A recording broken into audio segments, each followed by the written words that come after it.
My name is Mark Birnbaum. I'm a documentary filmmaker. I've been doing it for around 40 years. I fell in love with photography early in my life. I learned it at summer camp. There was a dark room, and I learned how to take black and white pictures and process and print. And had a dark room with me almost any place I went from that point on. And kind of featured myself, saw myself maybe as a black and white street photographer. I was always drawn to visual self-expression and then discovered film much later. It was an epiphany. You know, I walked back in, I finished the shoot and said, I'm gonna make documentaries from now on, and that's pretty much what I've done since then. I started playing piano when I was 12. My grandpa bought a keyboard from Sam's Club, and he had it at his house, and I went to visit him one weekend and started playing it, and just spent the entire weekend playing it. And he gave it to me.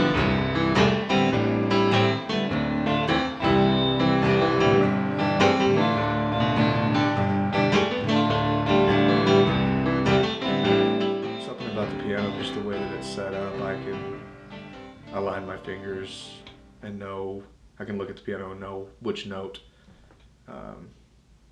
sounds like what, and what note sounds good with that, and kind of piece together chords and melodies and stuff like that. To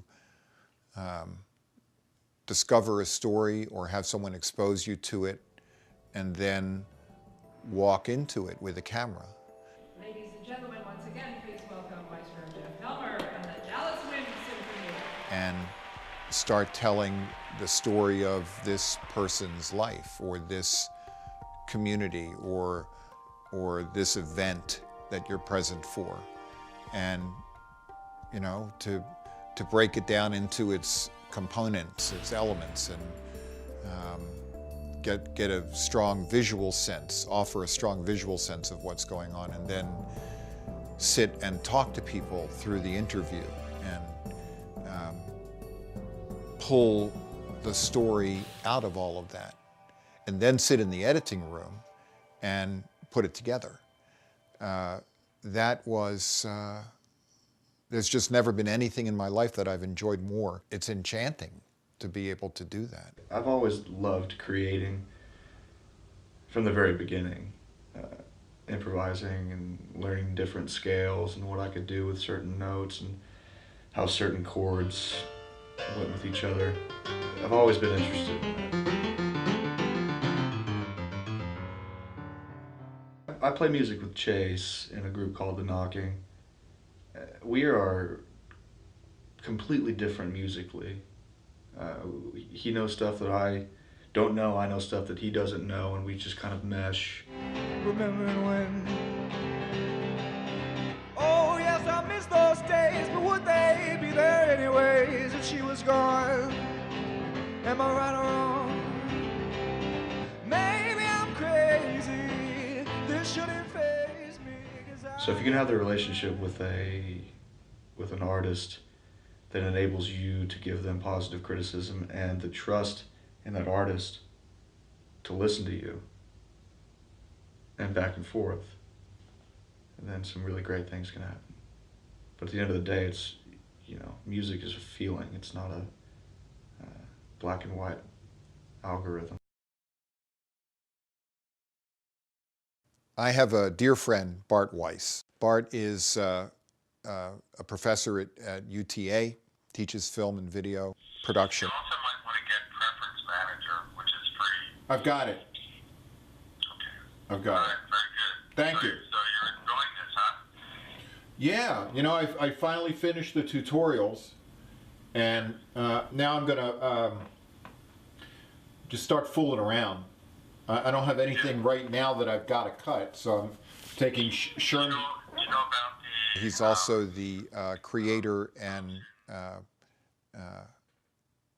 judge and jury at the Dallas Video Fest, now in its 26th year.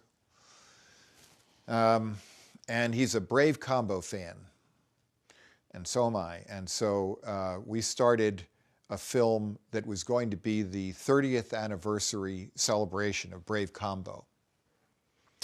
We're now looking at Brave Combo's 34th year, I think, maybe beginning their 35th. So we're still shooting, we're still shooting concerts, doing interviews with the band members, and one of these days, Bart's going to get a sabbatical from UTA and take 6 months and edit it. But every once in a while, they do a performance that we know we can't not shoot. And most recently, that was Brave Combo performing at the Meyerson here in Dallas with the Dallas Wind Symphony. It was great. They were playing, they played and then they went back and the symphony played some tunes and then they came back out on stage and played some more. And one of their tunes about halfway through, I guess, was a twist. I forgot which twist it was. It is. And everybody in a Meyerson got up and started twisting, and the band and the Dallas Wind Symphony stood up in their chairs and they were twisting. And you don't see people dancing in the aisles of the Meyerson Symphony Center. It's an ongoing project. I have no idea when it'll be finished. And it's been an opportunity to get to a lot of different kinds of venues with that band and hang out with them. I love being in the studio. Chase and I and a handful of other people built the place, so we've got some definite pride in it. I love being there. If that could be my main job, if that could be my full-time job, apart from playing music, I would definitely do that. It's stressful. It's awesome. We're trying to run a business. It's rewarding. I've learned a lot. So it's not double tracked, but then we're not cutting off anything that he did on the last track. Luckily, myself and my friends are in a position where we have an avenue, we have a tiny door that we can slowly start to squeeze through.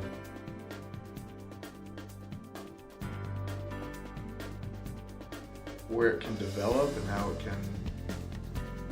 can provide us with the future, okay, that's up to us. We've got amazing tools and amazing people that we work with. It's just a matter of actually doing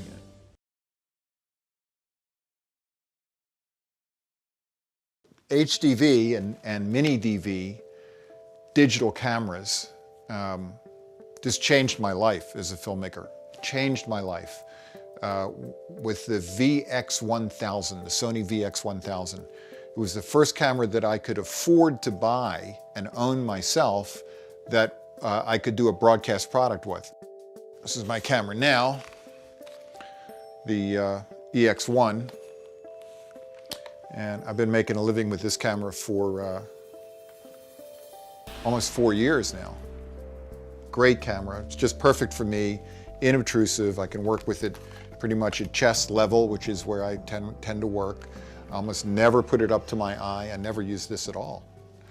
It's always on the screen, and I can shoot with it all day. And then Final Cut off of a Mac was the next part of that equation. And it's changed everything. I've never looked back. I've never had, for the most part, haven't had to rent gear since then. I've been able to own everything. So digital, it didn't just change the economics of it, it changed the way I could tell stories. Deciding which stories to tell, to me, I think comes down to one critical factor, and that's access. What kind of access do you have to the story?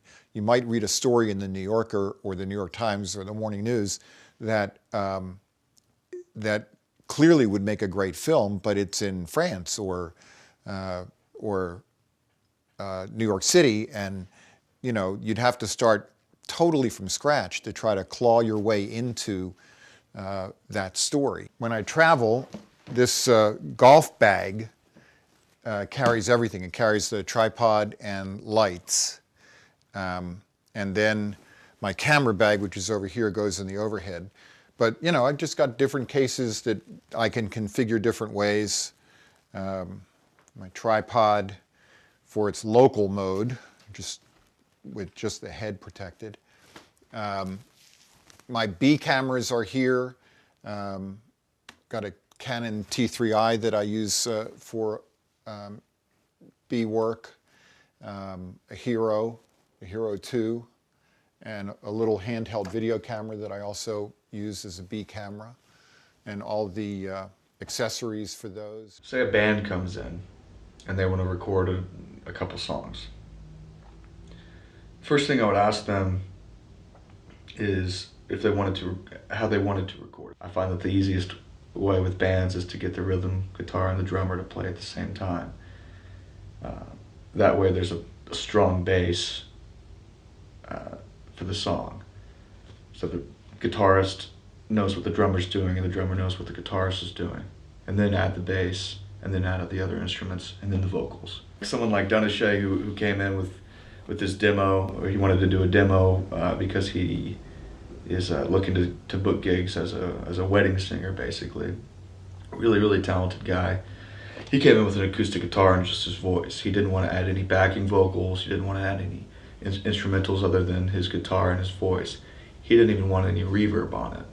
He wanted what it would sound like if he went up on a stage at a wedding and sang. Ma chérie amor, lovely as a summer's day. He's an amazing singer, but you have to change, kind of what you're doing at that point too. So basically he came in and he did the guitar part first. He put the guitar, the acoustic guitar down, and then sang over that.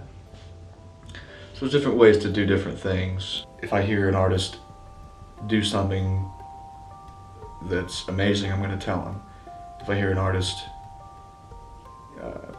do something that's repetitive or maybe not on key or just not what I know his vision of the project is, I'm going to tell him, let's try it again, let's try something different, let's do this. It's all about having the communication and the relationship with the artist that you're recording that really makes an album or a song or a project even better. It's fun, and that's really all that matters. We're having a good time.